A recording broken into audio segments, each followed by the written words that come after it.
you don't expect to find soft tissue, do you? Not at all.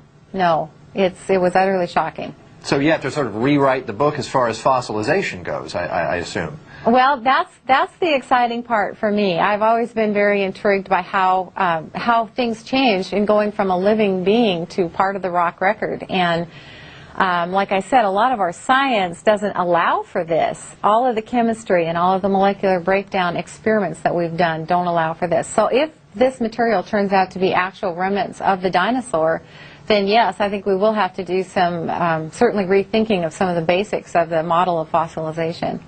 You know, well, Mary, when I was reading about this story, I was amazed that in some of the capillaries, when you went to pull them, they snapped right back. Are you amazed at the quality of these remains? Absolutely. 70 million years old, huh? It's just doesn't seem possible. But yes, you can actually take the vessels, and they do have internal components, and so you can take a probe and kind of squeeze those things out into solution, and the vessels are fine. It's just, I can't explain it, to be honest. Very cool. Well, Professor Mary Schweitzer, congratulations, and thank you very much for stopping by. Thank you so much.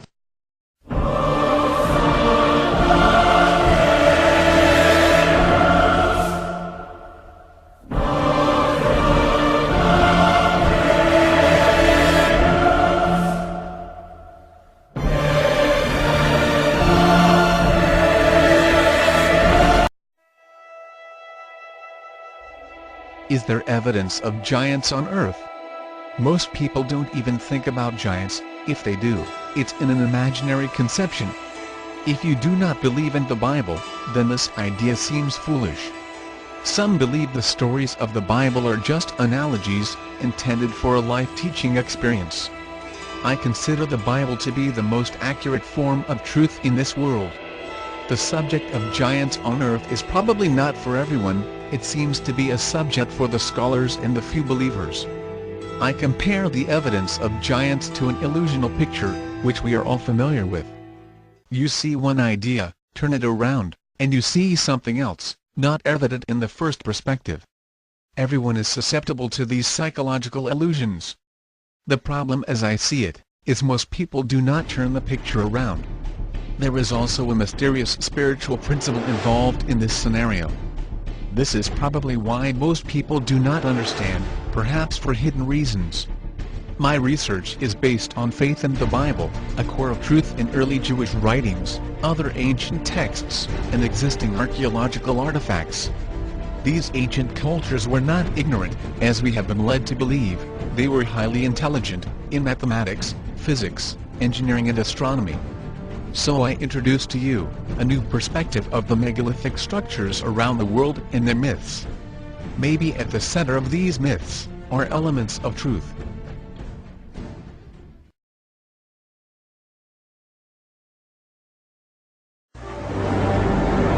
The waters surrounding Yonaguni Island off the southwest coast of Japan are difficult to reach and even more difficult to dive. But the sapphire blue salt water of the East China Sea holds a bounty of natural wonders for those who come here.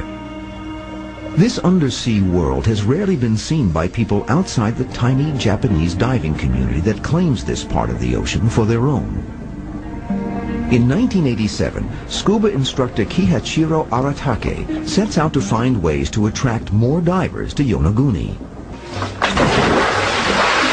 But what Aratake discovers instead is even more unique, even more spectacular than anything he could have possibly imagined. When I first saw it, I had goosebumps and felt strange, wondering why something like this exists underwater. To Aratake, the stone megaliths he discovers look like the remnants of an ancient ceremonial structure. When I saw it for the first time, I had a strong impression of the pyramids, and I felt like I was in Egypt. It is a great mystery that there is such large object near such a small island. Masaaki Kimura is a professor of physical sciences at the University of the Ryukyus in Okinawa, Japan. In 1992, he is the first scientist to explore and measure the underwater phenomenon. This one is the bottom of this, yes. Okay. The main structure is over 500 feet long, almost the length of 2 football fields, and taller than an 8-story building. To Kimura and his team, this is more than a collection of interesting rocks. Our studies show proof that the monument is not artificial, but is man-made. But Kimura's studies, published in Japanese and circulated only within his own academic community, failed to reach the West. Photographs are circulated on the World Wide Web, where they attract the attention of Western divers. Their photos are seen by Boston University geologist Dr. Robert Schoch, who has done pioneering work on the dating of the Sphinx in Egypt. I hear a lot of, should we say, rumors, and people tell me things about stupendous finds that turn out not to be true, etc., etc. So I just dismissed it as one more thing like that. When I first heard about it, then I saw photographs of it, and the photographs really looked fascinating. The photographs of the monument also impress Graham Hancock, a former correspondent for The Economist and author of a series of books on Earth's oldest known structures. Hancock immediately takes a crash course in scuba diving so he can see the monument for himself. My first impressions when I first saw the main underwater structure at Yonaguni were of complete awe. To see very clean, almost right-angled, sharp edges, to see every appearance of design and organization in a large stone structure underwater raised in me a tremendous sense of excitement and mystery. The closest parallel, I would say, is the kind of feeling that I get when I walk into a great cathedral or into the Great Pyramid of Egypt. Since 1997, Hancock has made more than 150 dives at Yonaguni, discovering more than just a single stone monument. We have specific, distinct structures with extremely puzzling, anomalous features that I believe cannot be explained by nature, found spread out along 5 kilometers of the southern coast of Yonaguni. And since they're all submerged, it suggests to me that they were all made at roughly the same time. I honestly think that we are looking at a huge ceremonial, ritual, religious area. But the fact that the Yonaguni monument is underwater raises an extremely difficult scientific question.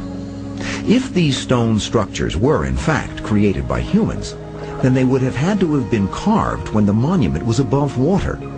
According to Kimura's estimates, that would date the ruins to the Ice Age, when sea levels were much lower because much of the world's water was still locked up in the ice fields of the northern hemisphere.